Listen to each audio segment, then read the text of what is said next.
इस वीडियो में हम लोग जानेंगे कि बीएड सेकंड काउंसलिंग में किसका किसका काउंसलिंग हो सकता है, उसके बारे में पूरा डिटेल से जानेंगे। सबसे पहले हम लोग जानते हैं कि बीएड में टोटल सीट है 13,300, यानी 13,300 टोटल सीट है और 13,300 टोटल है, जिसमें 12,385 का सिलेक्शन हुआ है फर्स्ट राउंड काउंसलिंग में, यानी बचता है टोटल 915। लेकिन अनुमान के मुताबिक जैसे टोटल काउंसलिंग में हुआ है 12,385, लेकिन उसमें मानिए 3,000 आसपास एडमिशन नहीं लेता है। कुछ बच्चा बहुत 50% से थोड़ा ज़्यादा एडमिशन लेता है, यानी कि हम लोग कह सकते हैं कि 915 यानी टोटल 3,000 बच्चा का सेकंड राउंड में काउंसलिंग होगा। तो सेकंड राउंड में 3,000 का काउंसलिंग होगा। आप जानते हैं कि सबसे लास्ट कैटेगरी रैंक कितना तक उठाया गया है काउंसलिंग में। जैसे हम लोग देखते हैं एसटी को, जैसे देखिए यहाँ एसटी का है, सबसे लास्ट वाला है, तो एसटी को उठाया गया है। तो एसटी का जो कैटेगरी रैंक है वो था 16,086 कैटेगरी रैंक, यानी 16,086 कैटेगरी रैंक था एसटी का। और इसका सीएमएल रैंक था 86,356, जो लास्ट वाला है एसटी में। अब यानी कि आप बोल सकते हैं जिसका भी कैटेगरी रैंक 16,086 है, यानी कि आप 20,000 तक आपका कैटेगरी रैंक है, 20,000 तक तो आप भर सकते हैं। जिससे आपका 20,000 कैटेगरी रैंक है तो आप इसमें भर सकते हैं। आपका इसमें सेकंड राउंड काउंसलिंग में होगा यदि आप एसटी हैं तो 20,000 तक। सेकंड में देखते हैं एससी का, यानी हरिजन का। हरिजन का कैटेगरी रैंक था, देखिए यहाँ देखिए इस जगह, इसमें देखिए एसटी लिखा हुआ है, देखिए सीरियल नंबर 12,380 में है। और इसका कैटेगरी रैंक है 6,110, यानी कि आप 8,000 तक है आपका एसटी में, एससी में, तो आप इसमें भर सकते हैं। इसमें हो सकता है आपका प्राइवेट में। और इसका एसटी का जो एससी का है वो इसका सीएमएल रैंक है 76,098 एससी का।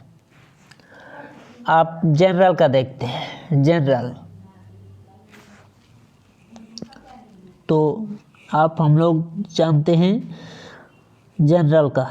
देखिए जनरल का है इसमें, ये देखिए यहाँ जनरल है, तो जनरल का सीरियल नंबर 12,369 में है जनरल का, जिसका सीएमएल रैंक है जनरल का,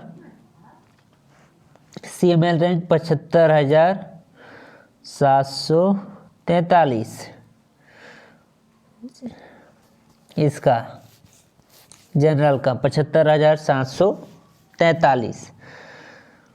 वो भी ये विकलांग वाला है इसीलिए। और इसका ये 17,120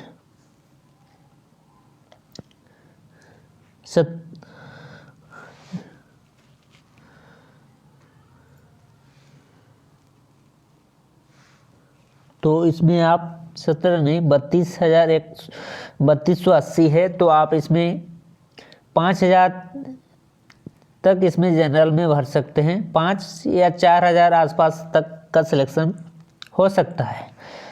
उसके बाद हम लोग जानते हैं BC1 का। BC1 का कितना हाईएस्ट है, तो यहाँ देखते हैं BC1 का ही है, देख लीजिए जनरल,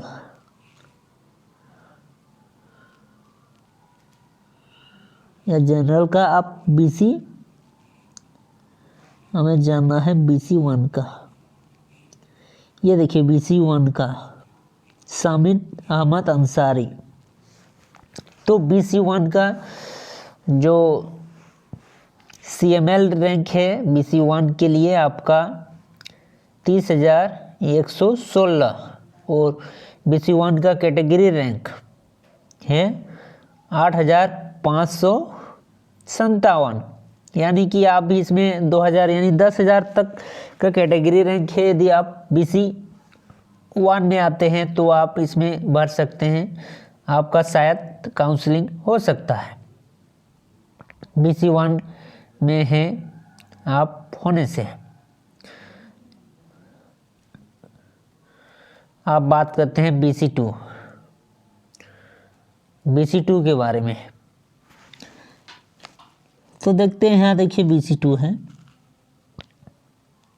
BC2 यहाँ लिखा है। तो BC2 का है आपका कैटेगरी रैंक 47,80। देखिए कैटेगरी रैंक आप 6,000 तक है आपका, तो आप इसमें BC2 में आप भर सकते हैं।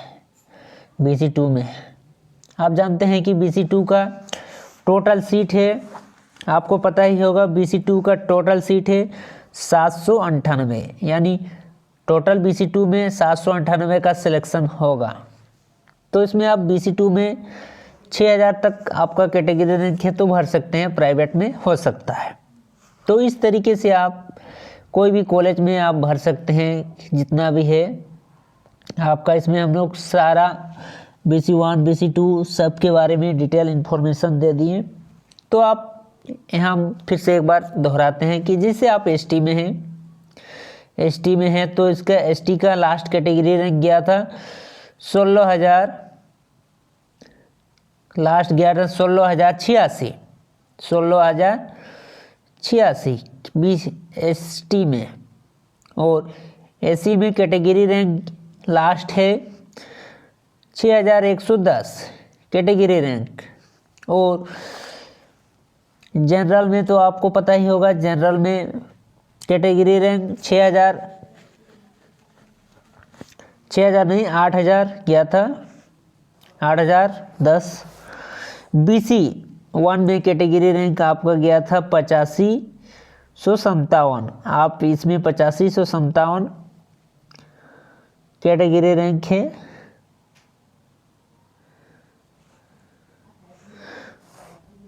BC1 में। और BC2 में है 47,80 कैटेगरी रैंक। तो इस प्रकार रैंक में आप भर सकते हैं, तो आप सेकंड काउंसलिंग में हो सकता है। इसमें हम लोग जाने कि किसका लास्ट रैंक कितना गया है और कितना आपको होगा। यानी कि टोटल 3,000 सीट में सेकंड राउंड काउंसलिंग में हो सकता है। तो इसीलिए आपका कैटेगरी रैंक के अनुसार आप कॉलेज चॉइस करें। ज़्यादातर आप गवर्नमेंट ना करके प्राइवेट ही करें, प्राइवेट कॉलेज चॉइस करें। इसमें आपका अच्छा हो सकता है, जिसमें आपको सिलेक्शन हो सकता है। प्राइवेट में, गवर्नमेंट में सिलेक्शन होना पॉसिबल नहीं है। सेकंड राउंड काउंसलिंग में फर्स्ट वाला में जो गवर्नमेंट में मिला, तो गवर्नमेंट वाला आदमी नहीं छोड़ता है। गवर्नमेंट में 1-2 सीट के लिए सिलेक्शन होता है गवर्नमेंट, लेकिन हर सीट गवर्नमेंट वाला फुल ही रहता है, ज़्यादातर देखा गया है।